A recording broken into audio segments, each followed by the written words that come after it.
ಬೆಂಗಳೂರಿನಲ್ಲಿ ಪುಂಡರ ಅಟ್ಟಹಾಸ ನಿಲ್ತಾನೇ ಇಲ್ಲ. ಕಮಲಾನಗರದಲ್ಲಾಗಿರುವಂತಹ ಇನ್ಸಿಡೆಂಟ್ ಏನು ಅನ್ನೋದ್ರ ಡೀಟೇಲ್ಸ್ ನಾವು ಕೊಡ್ತೀವಿ. ತರಕಾರಿ ಮಾರ್ತಾ ಇದ್ದವನಿಗೆ ಚಾಕುವನ್ನ ಪುಂಡರು ಇರಿದಿದ್ದಾರೆ.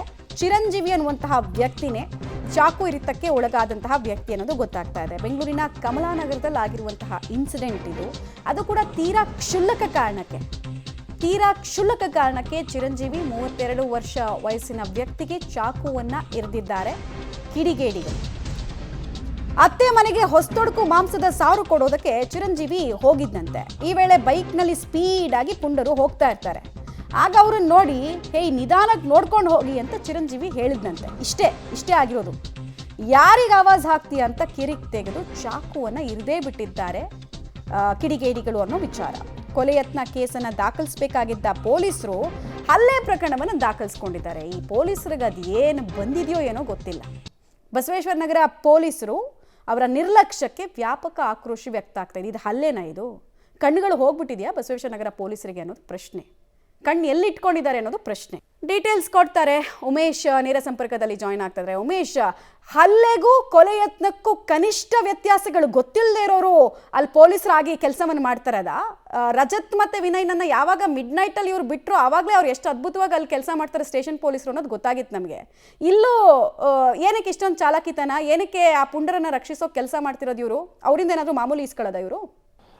ಮಮತಾ, ಪೊಲೀಸರ ಮೇಲೆ ಇಂಥದ್ದೊಂದು ಅನುಮಾನ ಕಾಡ್ತಾ ಇರುವಂಥದ್ದು ನಿಜ. ಯಾಕೆಂದರೆ ಆ ಫೋಟೋದಲ್ಲಿ ನೋಡಿ ಸಂಪೂರ್ಣವಾಗಿ ಕೈ ಕಟ್ಟಾದ ಪರಿಸ್ಥಿತಿಯಲ್ಲಿ ಫೋಟೋದಲ್ಲಿ ಕಾಣ್ತಾ ಇರುವಂಥದ್ದು. ಆಗಿದ್ರೂ ಕೂಡ ಇದು 307 ಅಂದರೆ ಕೊಲೆ ಯತ್ನ ಪ್ರಕರಣದಡಿ ಪ್ರಕರಣ ದಾಖಲು ಮಾಡ್ಕೋಬೇಕಾಯ್ತು. ಅದನ್ನು ಬಿಟ್ಟು ಪೊಲೀಸರು ಹಲ್ಲೆ ಮಾಡಿದ್ದಾರೆ ಅನ್ನೋ ಪ್ರಕರಣವನ್ನು ಮಾತ್ರ ದಾಖಲು ಮಾಡಿಕೊಂಡು ಇಲ್ಲಿವರೆಗೂ ಕೂಡ ಆರೋಪಿಗಳನ್ನು ಬಂಧನ ಮಾಡುವಂಥ ಕೆಲಸ ಮಾಡಿಲ್ಲ. ಕಳೆದ ಮಂಗಳವಾರ ಆತ ಏನಿದ್ದ ತನ್ನ ಮನೆಗೆ ಅಂದರೆ ಇವಾಗಿನ ಹಲ್ಲೆಗೊಳಗಾಗಿದ್ದಾನೆ ವ್ಯಕ್ತಿ, ಆತ ತನ್ನ ಅತ್ತೆ ಮನೆಗೆ ನಾನ್ ವೆಜ್ ಊಟಕ್ಕೆ ಅಂತ ಮಂಗಳವಾರ ಹೋಗ್ತಿರ್ತಾನೆ. ಆ ಸಂದರ್ಭದಲ್ಲಿ ಬೈಕ್ ಟಚ್ ಆಗುತ್ತೆ. ಟಚ್ ಆದ ಸಂದರ್ಭದಲ್ಲಿ ನಿಧಾನಕ್ಕೆ ನೋಡ್ಕೊಂಡು ಹೋಗಿ ಅಂತ ಹೇಳಿದ್ದ ಒಂದೇ ಒಂದು ಕಾರಣಕ್ಕಾಗಿ ಅವ್ರು ಹಿಡಿದು ಆತನ ಮೇಲೆ ಹಲ್ಲೆ ಮಾಡುವಂಥದ್ದು. ಹಲ್ಲೆ ಮಾಡಿದ ನಂತರದಲ್ಲಿ ಆತ ಕೈ ಸಂಪೂರ್ಣವಾಗಿ ಕಟ್ಟಾಗುವಂಥ ರೀತಿಯಲ್ಲಿ ಮಾರಕಾಸ್ತ್ರದಿಂದ ಹಲ್ಲೆ ಮಾಡಿದ್ದಾರೆ. ಆ ನಂತರದಲ್ಲಿ ಈತ ಈಗಾಗಲೇ ಆ ಖಾಸಗಿ ಆಸ್ಪತ್ರೆಗೂ ಕೂಡ ಚಿಕಿತ್ಸೆ ಪಡೆದು ಪೊಲೀಸ್ ಠಾಣೆಗೆ ದೂರು ಕೊಟ್ಟಿದ್ದಾರೆ.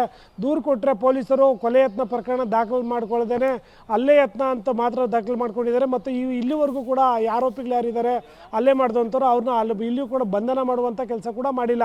ಬೆಂಗಳೂರಿನಲ್ಲಿ ಈ ರೋಡ್ ರೇಜ್ ಪ್ರಕರಣಗಳು ಪ್ರತಿದಿನ ವರದಿ ಆಗ್ತಾನೆ ಇರುವಂಥದ್ದು. ಪೊಲೀಸರು ಕೂಡ ಕೆಲವು ಕಡೆ ಸ್ಟ್ರಿಕ್ಟ್ ಆಕ್ಷನ್ ಪಡ್ಕೊಂಡ್ರೆ, ಇನ್ನು ಕೆಲವು ಕಡೆ ಈ ರೀತಿಯಾಗಿ ನಿರ್ಲಕ್ಷ್ಯ ವಹಿಸೋದು ಕೂಡ ಈ ರೋಡ್ ರೇಜ್ ಪ್ರಕರಣಗಳು ಹೆಚ್ಚಾಗೋಕ್ಕೆ ಪೊಲೀಸರು ಒಂದು ರೀತಿಯಲ್ಲಿ ಕಾರಣ ಆಗ್ತಾ ಇದ್ದಾರೆ ಅನ್ನೋದ್ರೆ ಯಾವುದೇ ತಪ್ಪಿಲ್ಲ. ಆ ರೀತಿಯಾಗಿ ಪೊಲೀಸರ ವರ್ತನೆಗಳು ಇತ್ತೀಚೆಗೆ ಕಾಣಿಸ್ತಾ ಇರುವಂಥದ್ದು. ಈ ಪ್ರಕರಣದಲ್ಲೂ ಕೂಡ ಇಲ್ಲಿವರೆಗೂ ಕೂಡ ಯಾಕೆ ಆಕ್ಷನ್ ಆಗಿಲ್ಲ, ಆರೋಪಿಗಳನ್ನ ಬಂಧನ ಮಾಡಿಲ್ಲ, ಮತ್ತೊಂದು ಕಡೆ ಈ ರೀತಿಯಾಗಿ ಕೊಲೆ ಯತ್ನ ಪ್ರಕರಣ ದಾಖಲು ಮಾಡಿಲ್ಲ ಅನ್ನೋದ್ರ ಬಗ್ಗೆ ಮೇಲಧಿಕಾರಿಗಳೇ ಉತ್ತರ ನೀಡಬೇಕಾಗುತ್ತೆ. ಮಮತಾ, ರೈಟ್, ಧನ್ಯವಾದ ಉಮೇಶ್ ತಮ್ಮೆಲ್ಲ ಮಾಹಿತಿಗಾಗಿ. ನೆಟ್ಟಿಗೆ ಕೆಲಸ ಮಾಡೋದಕ್ಕಾಗಲ್ಲ ಅಂತ ಹೇಳಿದ್ರೆ ಕಾಕಿ ಯಾಕೆ ಹಾಕೊಳ್ತೀರಾ? ಬಿಚ್ಚಿಟ್ಬಿಟ್ಟು ಮನೆಗೆ ಹೋಗಿ ಅಲ್ವಾ?